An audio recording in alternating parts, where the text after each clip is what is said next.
Hi, welcome to the CTQ SmartCast. In this episode, we have Dr. Anand Deshpandey with us. Anand is the founder and chairman of Persistent Systems. And when it comes to entrepreneurship, especially in technology, Anand has been there, done that, and some more. Now, besides helping Persistent to grow, Anand works with a lot of non-profits, industry forums, and research bodies. His family and he also established the deAsra Foundation, which aims to create self-employment at scale. In today's episode, we will pick Anand's brains on how he learned new skills and his model for career growth and future relevance. It's also a personal episode for me, or a special one for me, because I started my career at Persistent. So I got a chance to listen and learn from Anand for quite a bit. Hi, Anand. Welcome to the CTQ SmartCast. Hi, Ramanand. It's a real pleasure to be on this SmartCast. Thanks for Thank you. inviting me. Thank you. So, Anand, I'm actually going to start on what might seem like a mundane note. I'm going to talk about sales. And there's a couple of reasons for that. People know you as an entrepreneur, a technologist, someone who looks ahead to the future. But the last time we met, I distinctly remember you saying that you enjoyed sales. And that's not the stereotype that one associates with someone who's done a PhD in computer science. And a lot of entrepreneurs we know are reluctant salesmen. So, how did you get interested in sales? Yes, I think sales is a very important skill for everyone, not just entrepreneurs. And unfortunately, we don't do enough to help people think about the sales and the sales process and all of those kinds of things. I really got into sales very early on because when you start a business, the first thing you have to do is to find a customer, and then you go meet them and listen to them and see how to go about getting them. And that's how it all started. But over the years, what I have been observing is I've been observing good salesmen selling to me. I've been observing not so good salesmen not able to sell. I go to sales meetings, I observe the dynamics of the room and what happens. Why do people buy from us? Where have our best contracts come in? What did I do to ensure that I could get that particular project? So I've done a little bit of a personal, I would say, back of the envelope analysis of looking at what sales is all about and how do you go about doing it. And I think now I have a pretty good sense of how one should be thinking about sales. And I'm right now championing with any group that I can on how they should include sales training as part of our educational system. And I think this becomes even more relevant, especially as we look ahead and look at the gig economy and the fact that we are going to see everyone being an entrepreneur in some sense. And sales is the most fundamental thing, and then followed by a little bit of how to manage your money. When you made your first couple of sales, do any anecdotes come to mind in terms of something that bombed or something that you were pleasantly surprised with? Anything that comes to mind? Yes. So I think the most important thing that I noticed from my first few sales, and actually even from the more later ones, most of those sales happened because you knew the person who I was selling to, meaning it was not something that just happened out of nowhere. There was a relationship, there was a trust factor, as you would call it, that had been established. So the first few customers, of course, were through the network, and they helped because I knew them, they knew me, and we were able to convince them that they were looking for something, and then we had something to offer. See, overall, what happens is that when salesmen are trying to sell, they are trying to potentially try to sell something to the customer, but the real business happens when the buyer or the customer decides that he wants to buy, and you have something that you can offer. So the first and the most important part of the sales process is how do you ensure that the buyer will remember you when he needs something from you? And that requires some long-term thinking, because the person who you might meet may not be looking for anything at the time you meet them. And that's typically very common when you're talking about the CEO or relationship sales. When there's an RFP and then you are bidding on it, that kind of a deal sale is a very different sale than working with someone, trying to create need, trying to convince the person that there is something that's happening in the world that may be of interest to them, and then slowly sliding in that we as a company can help you solve that problem. To do this, did you deliberately practice your selling skills? You mentioned that you reflected, did some analysis on what worked and what didn't. And at the end of it, do you now have a sort of a stable mental framework of how to go about selling? See, okay, yes, I do, and I'll share that with you. Normally, when I'm looking at my job or what I've been doing, I'm looking at long-term sales normally. Correct. So I'm looking for deals where I want to build a market. I want to make sure that when they are looking for something, they come to us. So I'm not always the first person to sell on a transaction which is already ready for sale. So I'm trying to build a market. I'm trying to think about how to get people to think and come back to me. And in that context, what I have found is that them remembering you is very critical. So one of the things that I observe a lot is that when you start to, say, let's say you're buying something and you start out by saying, "Oh, I'm looking for a particular thing," and you start to invite vendors. By the time you look at three, four, five vendors, everyone looks the same. Mhm. So one of the important things that you have to do is to say, okay, why is persistent different? Mhm. How are you differentiated? And how would the customer remember the company for a very long time? And that is the key to this meeting. So every time I go into a meeting, I try to think about what can I leave behind Mhm. so that the person I met can remember me and will call me when they need something. And one of the things that I have observed is, and this is a worthwhile thought experiment, you Mhm. meet a lot of people every day. You remember only a few of them. Most people Mhm. you don't remember at all. You may be on a plane and you've been doing these many times. There are certain individuals, even on your flights, that you would remember after many years, but most people you don't. So the question is, what is it that happens? Why do you remember some people more than the others? And why do certain people remember a certain conversation? And one of the things that is, I think, very important to understand, and this is quite obvious in some sense, is that if they think about you after the meeting Mhm.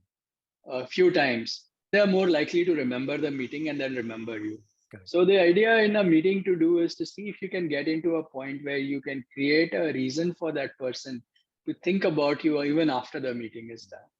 And that often can be done by provoking an idea, provoking a thought, leaving something behind, or thinking about something crazy. And there are some crazy examples also. One example which I'll share with you is that I had gone to meet somebody and I forgot my airline ticket. So he had to come and deliver that ticket to me at the airport because I had done another meeting and I didn't know what to do. And he said, "Okay, fine, I'll come and deliver that ticket to you at the airport."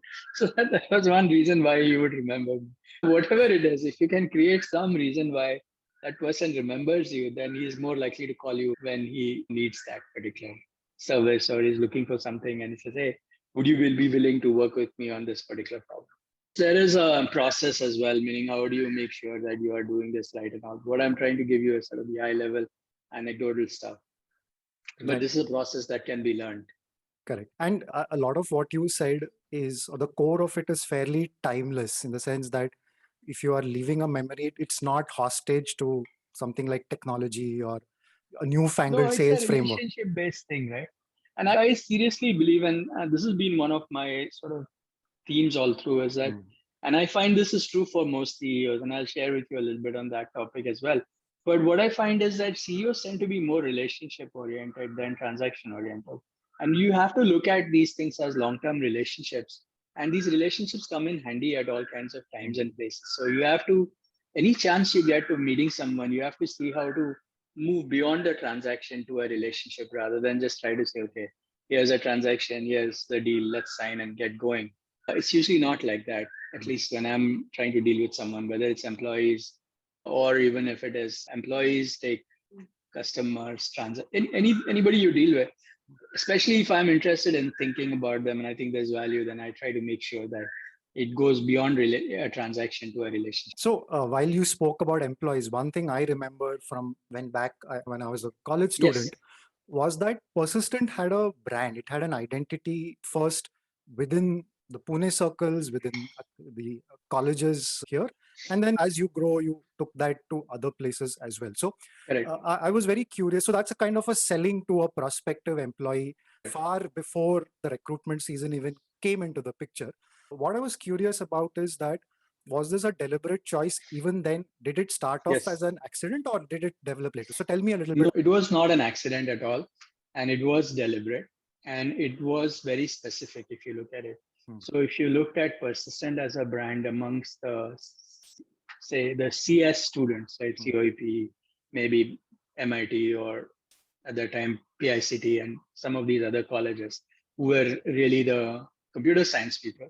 I was doing many things to keep the excitement going within those colleges by visiting those colleges. We had a lot of activities with students that was going on. And we had created this sort of we are the tech geeks, we are arrogant about it. And we had a very intense interview process to basically reject a lot of people. This is a very interesting thing that I've observed. And this is, if you look at the JE model, this is really what it is.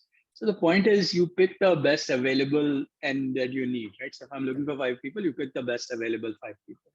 Now, if you make your test incredibly hard and make it very difficult for the students, and then they get to be the same 5 that they could have been any which way, you would have ended with the same 5. But if you make that process harder for the people, actually people remember you a lot more. They think it is something that is something to strive for. You get better students to come because they realize that it's a badge of honor to get selected. Okay. And that is something that was certainly deliberate. And we did this specifically at IIT Bombay as well. So in the mid 90s to late 90s, even up to 2005 or so, when I was more actively working, we had built a brand at IIT Bombay as well. And you would have noticed that you were there for a while. And we had worked very closely with the faculty members to make that happen. So it was a very different kind of brand as compared to just saying that we show. And I believe that you have to invest in these relationships to make this work. Right. So what I want to do is also now look at the last 1 year or so, where that before that, someone like you would travel a lot. Your team, whether it be at the relationship level or at the transaction level, will have a lot of face-to-face meetings, and that has gone out of the window. So two things. One is, how did you adapt to this sort of a world, and what came in handy? Was it there was a deep foundation of relationships that could compensate for sort of a two-dimensional view of interaction, or did you see people do more interesting things as a result of this? No, so I think there are two trends that happened in the last 2 years, which are actually significant. I moved off the CEO job in February 19. Okay, it's almost a year before the lockdown happened. So the last year, from Feb 19 all the way to Feb 20, I was pretty much helping the new CEO, the new team to take over, and I was traveling mainly to introduce other people in their job. So I was already off the main selling job for Persistent. The relationship parts I do still continue to maintain, but that was what I was at that point thinking about. And beyond that, I was at that moment also figuring out exactly saying that, okay, fine, I have done what I had to do at Persistent. 30 years is what it is. And if I'm looking at my next 15, 20, 30 years, I need a different network in addition to the network that I already had. So I had deliberately decided to expand my network and change it a little bit around and sort of see if I could meet different kinds of people. So my intention of travel in 21, or rather 2020, 21, was more to meet new kinds of people, attend conferences that I would have never attended, kind of situation, right? And meet people I would have never met. Unfortunately, that got all completely squashed because of no travel at all. So then I did move on a little bit on going online and trying to attend a lot more of the podcasts and all that. Now I have a list of people I'd like to meet. And some of them I have actually reached out on on an email and said, hey, would you like to, I've been watching your show, would you like to catch up and chat? And I found that by and large, through LinkedIn and others, people look you up a bit, and then they're more willing than not to, at least for me, that I'm able to get meetings with people that I would have not imagined that easily. And this network has a network effect, as you would say, right? Correct. So once you start meeting some people, they recommend you to someone. So I've been trying to diverge quite a bit in terms of my persistent sales network that I would have worked on in until 19 or 20. And hopefully once this thing clears out, I will go back and meet some of these people that I want to in a slightly different way. Let me ask the question I was holding back for later, which is that a lot of tech entrepreneurs have had their start at Persistent, and one of the ports of call for all of them is to come and have a word with you. Apart from telling them about, say, getting better at sales or building these relationships, are there any other things that you caution them about, or mistakes that you've made that you tell them about? No, normally I don't. Normally what happens is, here's what happens, right? Let me step back and give you a little bit of the context of what happens usually in these kinds of things. So one is I meet a lot of people, not just persistent former employees, but just people who are entrepreneurs just for the heck of meeting them. So what I've been doing for the last many years is that I run a Saturday meeting session and I meet whoever wants to meet me. Typically, I just push them to a Saturday. That is to help me declutter my weekdays, but it also makes it easier for everyone to think about when I would meet them. And I do 30-minute meetings. So mostly I listen in these meetings. So when I meet former employees who are starting off, I usually wish them well and just listen to them. I don't tell them anything. Because as an entrepreneur, it's important that you do your own thing and then follow somebody else's path. If you get stuck, come to me. I have something for you. I might be able to help you. Otherwise, there's no point in following anyone in. Okay, am I right in saying that some of this has now been channeled through the deAsra Foundation in No. the sense that, what, okay, let's talk about the mission that you have, which is that scaling entrepreneurship. So can a lot of these things, which are timeless, that no one needs to come to you for, you have a playbook for people to follow? Is that the right way to put it? See, yeah. So let me give you a little bit of a thing in it. So this entrepreneurship business, right? It's a very wide canvas. Correct. And what happens? So if you look at it on one side, it's the size of the entrepreneur. So there are certain businesses which are really small, medium ones, large ones, and all that. There's a pyramid. On the other hand, there's also a timeline. Correct. So every business goes through a timeline. You start at a particular time, and then you would, over the period, you would evolve. Both of those things actually create the complexity and create a canvas that is very broad and very wide. And what I believe is that, so I have different initiatives that focus on different parts of this canvas. And I try to keep them within that range. So the two important ones where I've been putting some time and energy on, one is around the deAsra Foundation, where I'm focused on the businesses that are between 2 lakh, so 5 lakh rupees per year to about a crore of rupees. So that's the earnings that they make. They employ between 2 and 10 people. Okay, these are very small businesses. And my focus is mainly on urban services. So these are people like food counter, fashion design, spa, beauty salons, these kinds of businesses, classes and all that. So they are not equity related businesses. They are really just, these are livelihoods. They are like gig economy plus. So it's not just me and my small group of half a dozen people.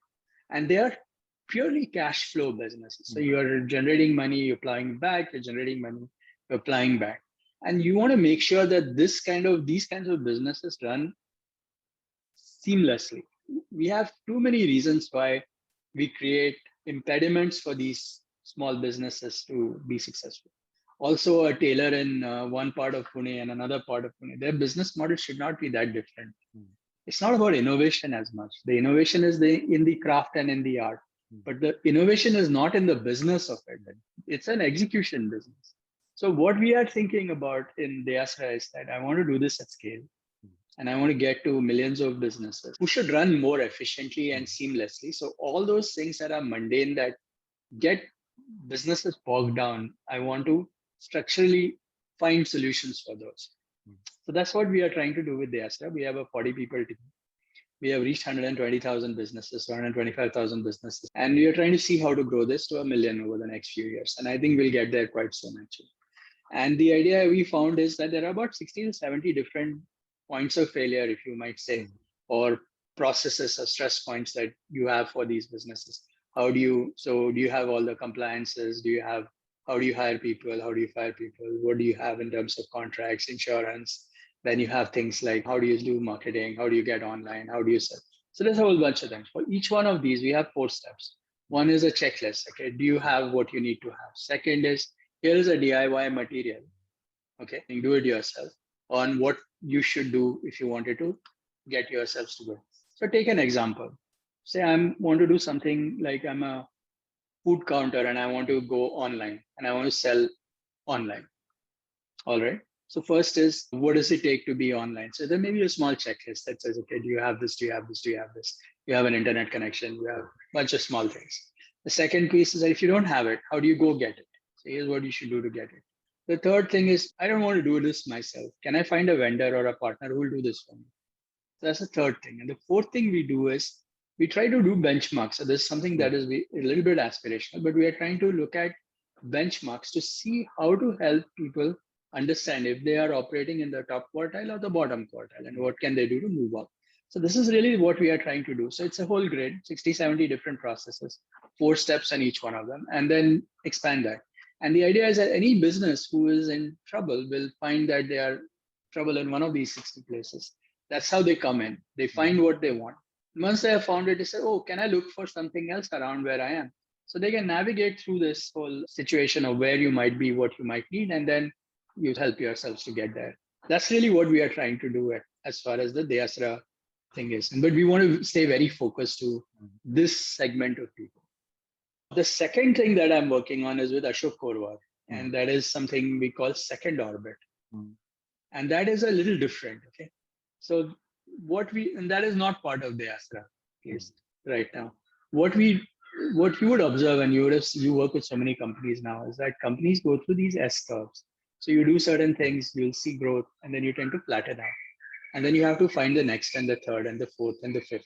Even if it's a large company, it'll have these transition points.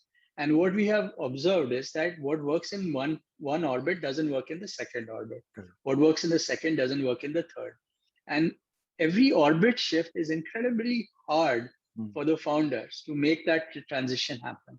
And if you look at India specifically, and this is a very interesting exercise we had done with NASSCOM a few years back, but if you plot a histogram of number of companies and revenue, you will find that there are these cut points. So at a certain point, you'll find a whole bunch of companies tend to cluster and then they don't seem to cross that. With the threshold, it just seems like there's a hump in you'll see these cuts on the histogram as such. And there's one such cut that happens. So 0 to 1 is first crore is difficult and it's got a bunch of issues, a whole bunch of things will get it, but not everyone who makes a crore will make 10. Everyone who makes 10 is not going to get to 100. So they get to 10, but they'll not get to 100. So the group that we are trying to focus on in second orbit is those who are running 10 crore businesses. 10 is just a number, meaning it's a 2-digit number, let's say, between 10 and 25 crores. So that's where they are operating. And now they want to get to 100 to 250 crores, 10x growth. By doing what they have done that got them from 1 to 20, 15, 20, 25 is not going to get them from here to 200 to 100. So they need to do something different. So what do they need to do? So we have been trying to work on this model to see, okay, how do I help business to make that happen? And why is this important? If you look at India specifically, we are seen as a country of, should say, a large number of dwarf companies. So we have a lot of very small companies who don't grow at all for various reasons. And so the whole root of all of these things is for me right now is if I'm looking at where I am at the moment, saying, okay, I'm based in India, I live here, we see the demographic dividend and all that. I've been fortunate and I'm looking at my next 10, 15 years. What's that big one problem that can last my next 20 years, will make an impact? And that's employment, work for people, right? If people have work and they have monthly regular income, either through their own business or through a job, then life changes. And especially if you get beyond 20 to 25,000 rupees a month for family, at this current situation, you will see that you get into an upward cycle and a spiral, and you then start to aspire for education, better quality of life, house, and if you're below 10 and 12, and then you are constantly chasing that one calamity that might just bring you down, right? So we want to get more and more families to get past the 20, 25 crores. So that's 25 lakhs. And that requires jobs at every level. So these are the self-employed jobs. I believe personally that a company that has figured out how to get to 10, 15 crores, for them to get to say 200 crores is a lot easier than creating 20 companies who will get to 10 crores. So getting these 10 crore companies to just move on to say, hey, let me go make 200 to happen. It'll create many more jobs. And that's what is very exciting for me. And I'm trying to help make that happen. And of course, it's an experiment. We don't all know everything. And we have figured out a few things. There are books on this topic. We have abstracted it out. And we have been trying this out for the last 8 to 10 years by doing these workshops as a way to get to that. But that's really what's going on. So before we go on to talking about things like future relevance, I wanted to ask, can you give us a glimpse of maybe an element or a lever that these companies in this trying to make the second orbit jump, should you encourage people to do? So we have several modules that we do, but I'll tell you the couple of them that just give you a quick 5-minute, 2-minute overview of what it is all about. So first thing we tell people is, see, imagine this, you are in an S curve, right? So you are at the top of your first S. So you're growing slowly. You had seen great growth 2 years, 3 years, but now you are seem to flatten out. And now you are supposed to get to 10x that growth. So you're at 10. Last year you did 9, 10, 12, 13, 15. When you start plotting this, people tend to think that, oh, how am I going to get to 15, 18, 20? So you are very You made assumptions on your current business and you're trying to extrapolate that, you'll never see 100. So what we tell people is first visualize what 100 million or 100 crore business might look like and figure out how to get to that. So backward rather than extend from where I am to get to 100. So that's the first thing we tell about. The other thing that is very interesting and very important is that what happens is when you start to flatten out, right, people start to feel like, oh, I don't know what to do. So they start to diversify. Oh, I should do this as well. I should do that and all that. The biggest challenge that companies have is management bandwidth. So what we tell companies is that you should position your business and you know exactly where you are and you have to be a leader in your market. So the interesting thing is that you want to be a market leader, all right? And you're a 12 crore company. How can you be a market leader at a 12 crore company? You can be a market leader at 12 crores. If the market is 60 crores, then you are 20% of the market. So is it possible for you to define the market, okay, which is 60 crores, in which you want to be a leader? So you got to be a leader in the market, but nobody is defining what the market is. So what I try to tell companies is that instead of necessarily focusing on what you should do, think about the market in which you are playing and how well do you understand that market so that you can be a leader in that market. So that's a big piece of what we talk about. And then we spend a lot of time in helping people. So one of the things that you have is a management bandwidth challenge. So you have to add to your management bandwidth. So company that have been running 8, 10 years, they are founders who have toiled really hard. They're very reluctant to share anything with the next group of people that might come in.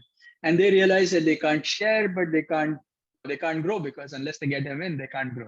So they get into this sort of situation where, it's completely not possible to bring new people in. And that sort of slows things down. So how do you work that out? How do you reduce risk of hiring people and why should people join you and all of those things? And then finally, I'm a big believer of leveraging boards and mentors. So I spend a lot of time trying to help these companies think about how to create independent directors on your board. How do you take help from people who are not connected to your business? And how do you leverage the network broadly to create mentors and supporters that will help your business take it from one place to the other place? So my intention is to not necessarily handhold these companies forever, but give them this sort of roadmap and then let them go. And then they find their own mentors who would potentially help them to take them to the next level. So that's really that's really what we do in this second orbit workshop. So the word network has featured a couple of Many times meanings, in our conversation. many meanings. It's very complicated. Absolutely. So so let me not call it networks. Call it relationships right now. The networks has different things, but yeah, it's the same idea. But the notion, I think, of a network, an abstract notion, right? It could be a network of knowledge, a network of people. But I think the core idea of how maybe you should call it a graph in computer science terms.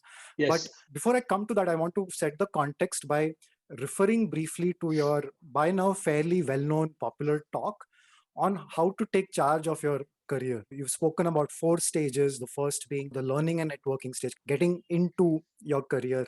Then you establish an identity for yourself. Then you pursue a corner office. And then in some sense, what you alluded to just short while back about the giving back and post active work. So is this a fair, it's a very rudimentary summary? So that's exactly, I would love to get your feedback on this. I've been thinking about this for a while, and this came about through, as I said, during your Saturday meetings, I get to meet a lot of people who are in the mid 40s. I'm interviewing people at senior roles. When they come in for interviews, I find that people are not able to articulate what they stand for.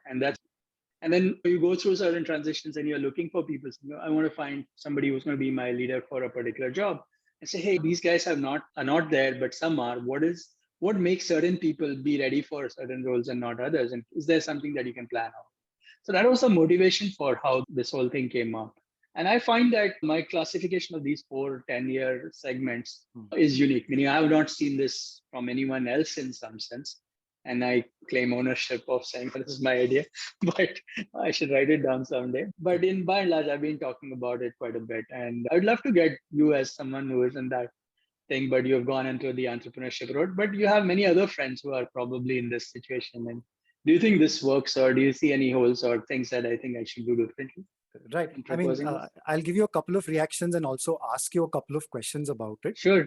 Which will take this forward. So one is that I think when I heard it for the first time, or I saw the reactions of people, this serves as a map, and then you can look at it as a point of view and then engage with that. So I think that's the biggest advantage of something like this.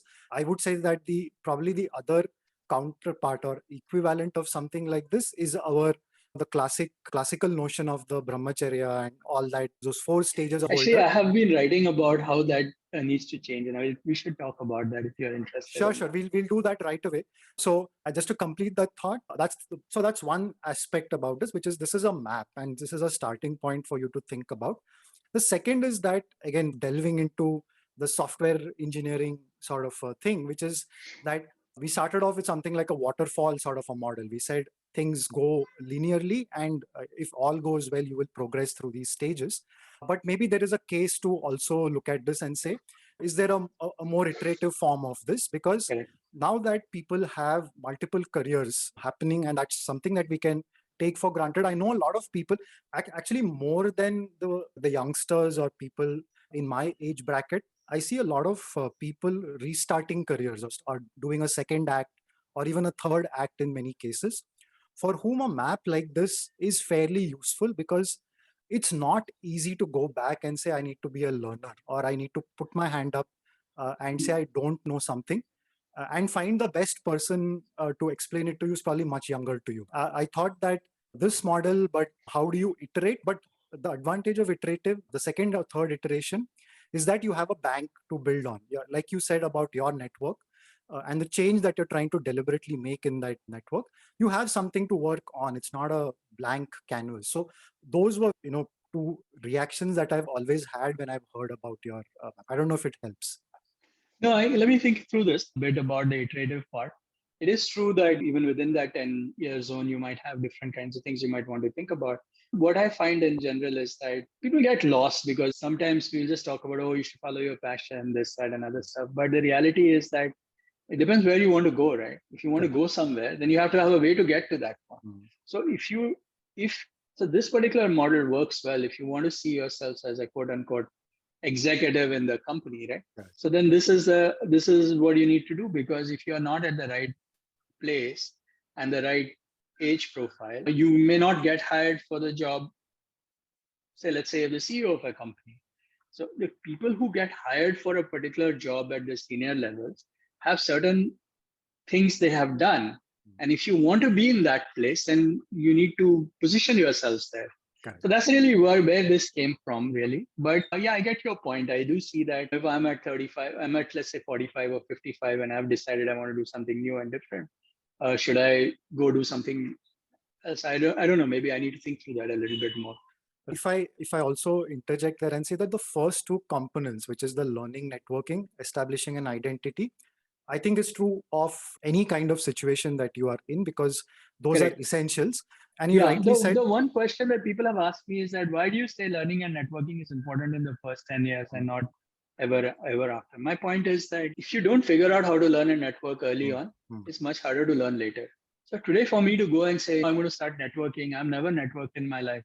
And nobody wants to meet a 55-year-old or a 60-year-old guy just for the heck of, let's go have a chat. It's just not that easy. So you need to have that thing. So doing it early is important. right. That's really the point I'm trying to make there. And you are not saying that it ceases. It's like adding No, it layers on continues, layers. but you Absolutely. have to get that to a point. Now, a lot of people like to say, no, I want to be a single track. I want to be a Java expert at 27.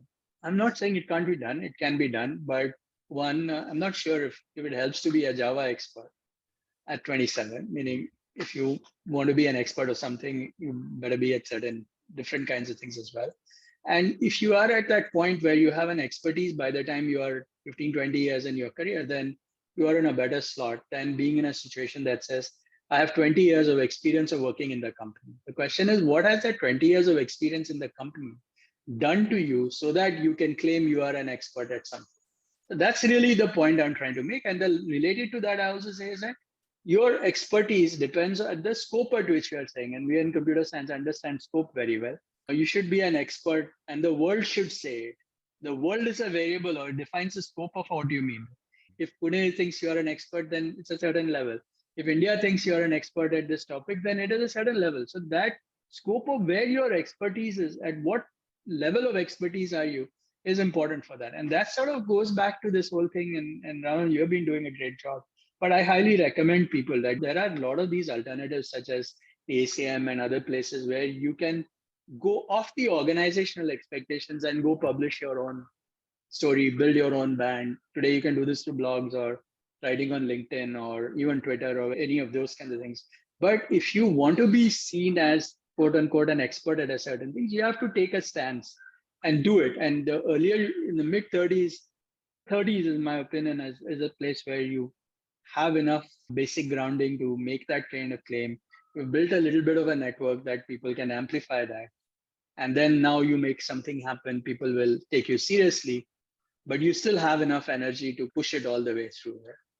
So that's why that becomes very relevant for people at that 30 to 40, 30 to 45 range.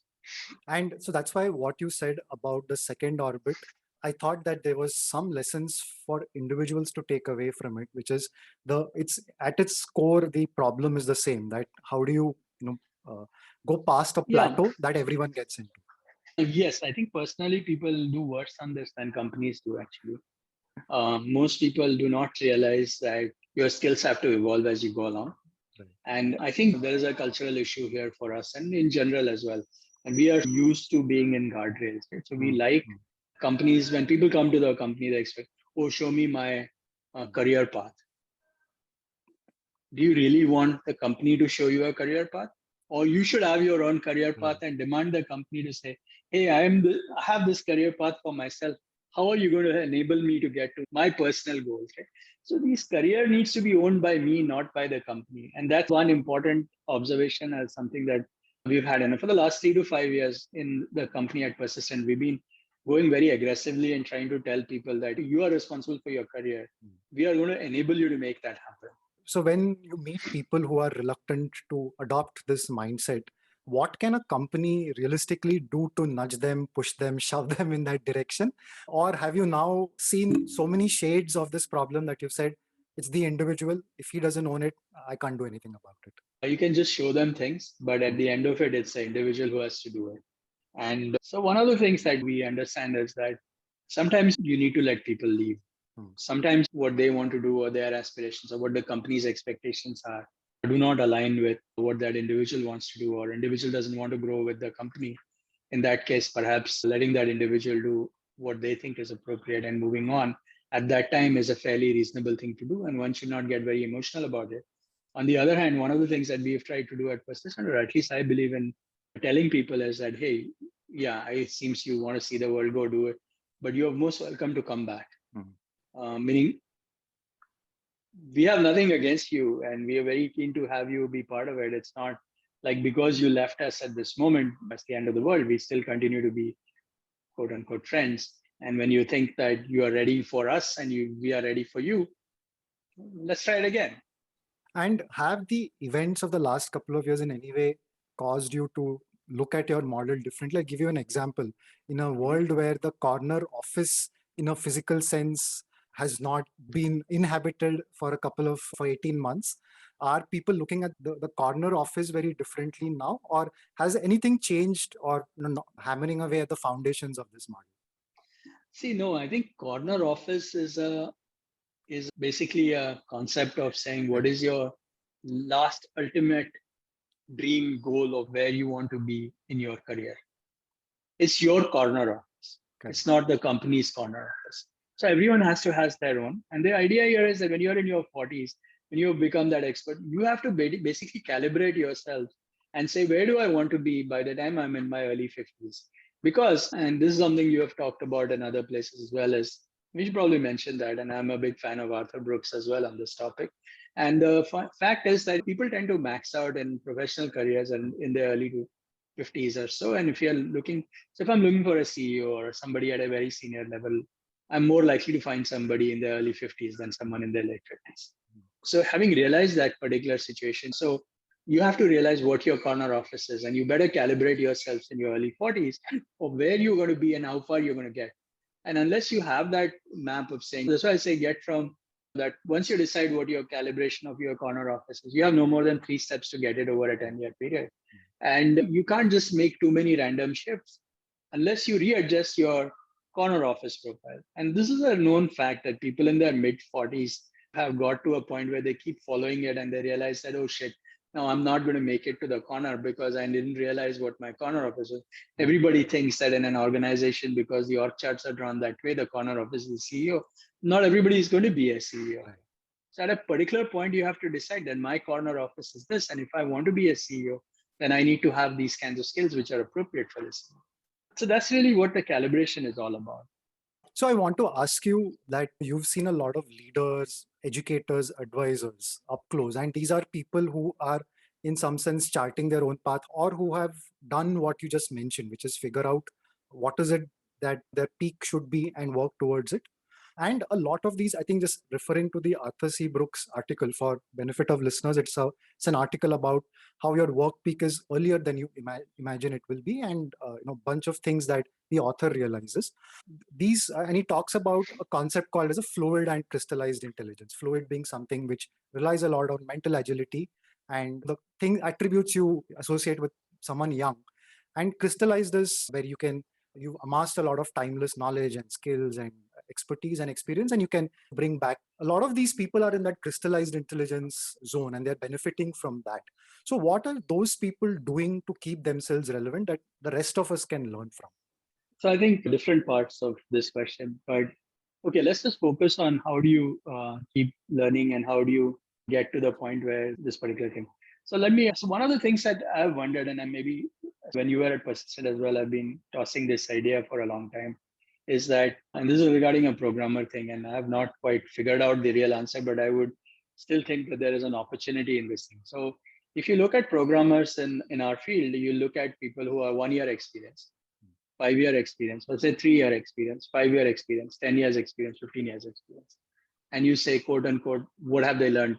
So clearly from 0 to 1, you learn a lot, nothing. And all of a sudden you're now coding at a certain level. 1 to 3, you learn a lot. 3 to 5, again, you learn. And this tends to taper down eventually. So what is it that a 15-year-old experienced guy knows that a 10-year-old experience doesn't know?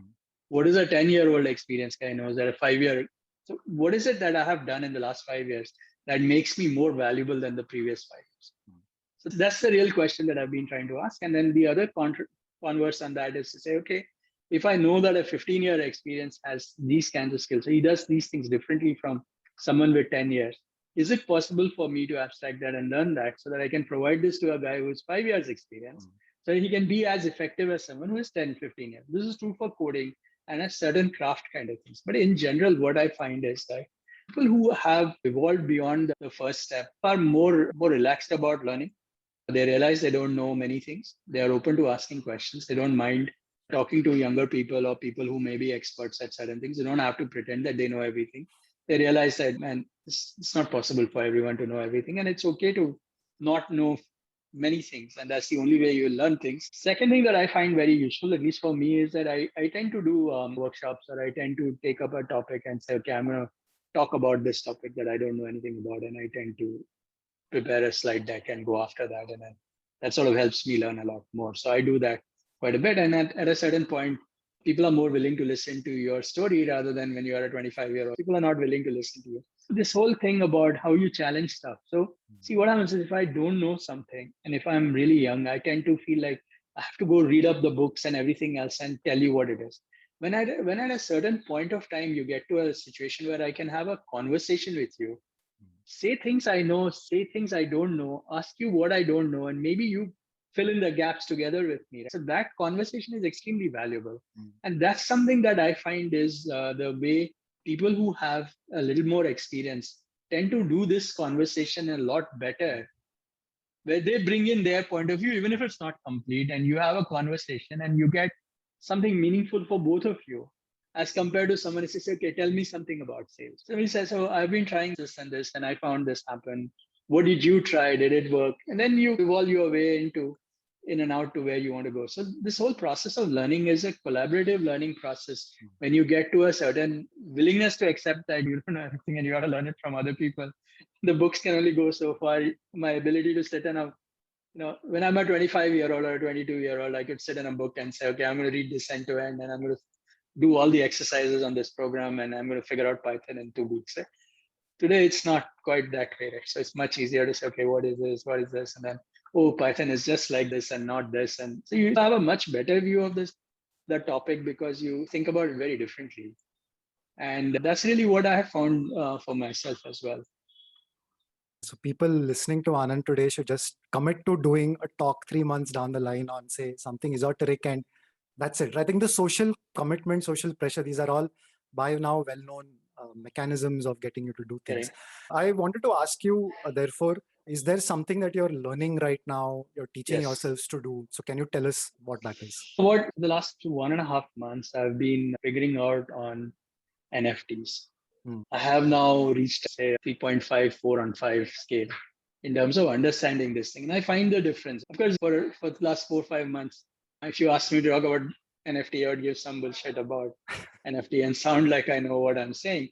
But when I said, no, I want to know all details about what this guy is saying, what that guy is saying.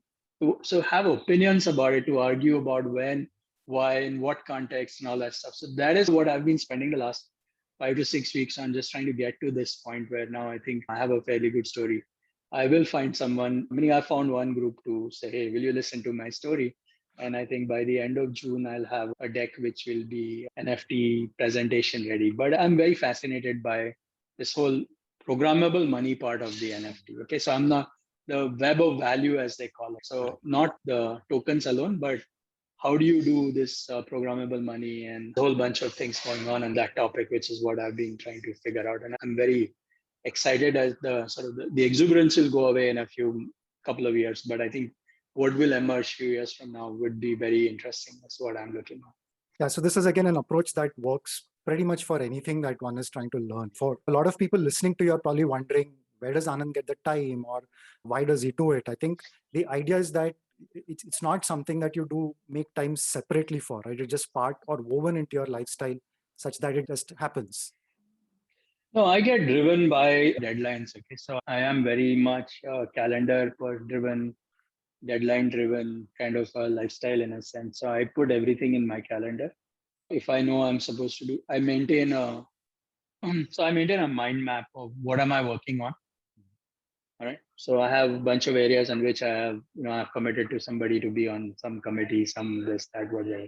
So I have that all in my mind map, and I can see what is there. And I tend to look at it very frequently, almost once a week, to see, okay, what are my actionable things on each of them. And I try to schedule them for the week.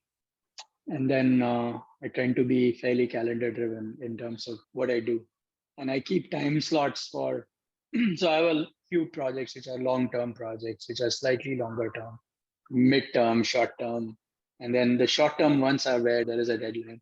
For the medium term and long term, there are things that are going on in the mind. But I look at the list of things I'm working on every week, so I know my long-term ideas are also, oh yeah, now I heard this, and then I push it back. So that's really how I tend to track and make sure that I'm thinking about things I care about. Yeah, tactical question. Do you have some apps or tools that you heavily use to manage all this information?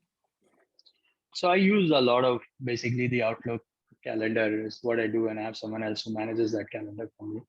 I do have a filing system where I track things and I push them into a drive. Right now, I'm using OneDrive because that's what everybody in the company is using. And then I've been using Edge and collections on the Edge as well. So try to file things in certain areas that are of interest to me. And then, yeah, I use a lot of XMind. I like XMind a bit as my go-to mind map tool. And I have all of these kind of mind maps that I build out. And I think it's a really very nice, no fuss, good tool that I like for doing some of these things. Great. So Anand, we are almost at the end of this conversation, but before we go, we do something called as the future relevance of X. So I'm going to give you a few X's, and you just give me your hot take on you think how relevant it's going to be, and so on. You don't. I'll throw them quickly, but you can take your time.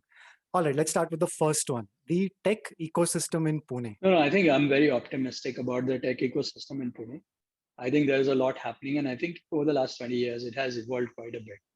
I do believe we can do a lot more, but I think it is evolving in the right direction. But I do also believe that we can do a lot more. We are still way behind Bangalore in some sense. And I think it's for us, and you've been doing a great job in doing this, but I think interaction, getting to know other people, getting to know who's working on what, doing more local events, I think is essential to make that happen. Okay. The next one is physical headquarters. Yeah, good question. So I believe we are going to go to a hybrid model. Hmm. I believe work from anywhere is going to happen, not just work from home. So people will be working from anywhere and other Hmm. things. So the challenges that we have is that headquarters will still be there. Hmm. Real estate will still continue to be valuable because there's only so much of it. I think what will happen is that we will evolve to flexible seating, Mhm. and meaning you'll not know the same seat you are every time, or you'll have groups where you have. So the same 100 seats will be allocated to maybe 200 people in the headquarters, and people will come to work to the office physically several times a week, or 1 to 5 times a week, or not at all, depending on personal group preference and the time of the project that they might be in. And for other times, people will work from home. And I think we will reach a situation where the employers will have no choice, Hmm. because employees are going to come and say, you know what, this company is offering me work from home anywhere privileges and whatever else. Working from small towns, I think that's an opportunity that the government, somebody needs to exploit a little bit better. Hmm. So I think there is an opportunity to create a WeWork like thing in smaller towns and make it possible for people to come to an office. May not necessarily be all from the same company, but say that, okay, there's an office in Aurangabad, that people from Aurangabad, if they need to go there, they have hot connections, ability to do better quality meetings, meeting rooms, and all that. They can use that, and then they could be working for companies all across. If we can do something like that in different smaller towns, I think this is an opportunity that they should not miss. So, what does this mean for leaders and, say, managers who are trying to influence people in person? That's the only way they know how to influence people. What does that mean? Actually, this has some very interesting implications, and I'm going to throw a little bit of a few of the wild ideas that could happen because of this. So the reality is that people are going to say, "All right, I cannot see you all the time because you're working from home or working from somewhere that I can't see you. So I'm going to monitor or look for the work that you deliver. I don't care about how you do it, where you do it, what you do it. I'm going to look for the quantity of work getting delivered. So people will have to get better at saying that, I'm going to get doing this. Next step on this, people are going to say, hey, should I really pay you for hours or should I pay you for work to be done? Outcomes. Now, if I'm getting paid for work to be done and I'm going to not be paid by hours and I'm not full time locked into this, I have no understanding of what else you might be doing in your moonlighting becomes much easier to do, Correct. and you might be doing many other things at that time. So we will evolve into a situation, in my opinion, over a period of time where people will become more contract Hmm. workers. So it will become like the movie industry where, Right. I have a movie to be made and I'm going to come and hire the team for the movie. And at the end of the movie, the team gets disbanded. Of course, they know each other. So if they get another chance to work together, they make an effort to. But if they don't, then that's the way it is. So this sort of goes back to the point we started out where I'm saying that gig economy will happen because you will have no way of monitoring your employees. You're not working full time. So you're going to be responsible for the work that they're delivering. And then you will say, do I care if they do other things? And if they don't do things that are related to me and they're doing something completely unrelated, and this whole thing is starting to become very interesting. So I think the next few months are very critical, but I think the market will force this to happen, is my prediction. And I'm going out on a limb to say this. And what does this mean for companies? What levers do they have to attract the right kind of people? Again, this is another very complicated thing that might happen. And this is, I see this as an opportunity and I see this as a risk from the persistent point of view. One is that, of course, if you can hire from anywhere, anybody can hire anyone from anywhere. So the best guys will go whatever. So you might get into a situation like you have with sports athletes, where Hmm. sport athletes have agents and the best of whatever will find their agent and they will go work for blah, whatever. Thankfully there's enough work to do and enough people to do it, so you'll get your niche in terms of where you find your bracket in some sense, and you would Correct. pay that kind of money and you would hope that you can charge that kind of money and you'll get the people that you can afford. And you'll have to optimize to some extent by selling, by making sure that you keep people for while you need them for the project of importance. So I think this whole concept of employees saying that I make so much money and I should always be more money than I was making last year may not hold anymore, because it will depend more on what the market forces force you to say. I'm going to be responsible for this particular project. Now, if I'm beyond my peak, then sorry, basically your rate comes down. So this is going to become pretty bizarre in the next, I think, 3 to 5 years is when you'll start to see this. it's going to be crazy, but I think it puts a lot of pressure on people, more so than on the companies. All right. So two more X's. One X is the future of IITs. Okay, you opened a new one. See, I have a certain point of view on college and education. See, the IITs are completely driven by a supply demand issue. There are a few million people, and everyone wants to be at the best place, and that's what IITs do, and that's what it is. This goes to a very interesting discussion, which probably we should have separately, or let me give you a few point of view on this one. So really, this is a question I've been asking myself. You come out of college. I'm out of college now for 30, 35 years. So I see a lot of people who go to these alumni events and things like that, and hardly anybody remembers anything that was taught in college. Correct. So the question is, what should you teach in college that is more memorable than what you are teaching today? And this changes the way you might look at colleges. And I think colleges itself are likely to change in the future. And I think people like Persistent, I think we may not recruit from colleges anymore. We would recruit on the market. So this whole thing is a very interesting topic. Ramanand, I'd be happy to do a 1 hour session on just this topic separately. Maybe you should get a couple of other people and we should debate and discuss this. Whether or not it's a podcast is a different discussion, but this is a very interesting topic. And I've been thinking quite a bit on this particular topic. And I have some very strong opinions on what I believe is likely to happen in the future, or the way college education, higher education is likely to change. And let me relate this to the point that we talked about the brahmacharya, this, that, and other things. In the model that we just talked about of the gig economy, everyone has to be a continuous learner. So the fact that I do go to college, learn, and then I work, that concept is broken. Correct. So one of the things that I've been trying to tell colleges, and I've been trying to tell them very aggressively, is colleges stop looking at students as those who come to you at 18 and graduate at 23. Think of the entire city as your students, right? So how do you allow people who are professionals, who want to learn something, to go back to the same class and interact with those 18 and 22-year-olds in the same class that maybe have? So if I'm teaching a class on biomedical engineering, I should encourage people who are professors, students, as students, people who are already doctors and working somewhere, because they are also interested in knowing biomedical engineering. Correct. So these walls and these sort of time-based barriers that we have created need to break. And I've been strongly advocating this at every opportunity that I get, of colleges having to stop thinking about colleges as students that come and graduate, but think of providing a lifelong subscription to students so that they can attend classes all their life long.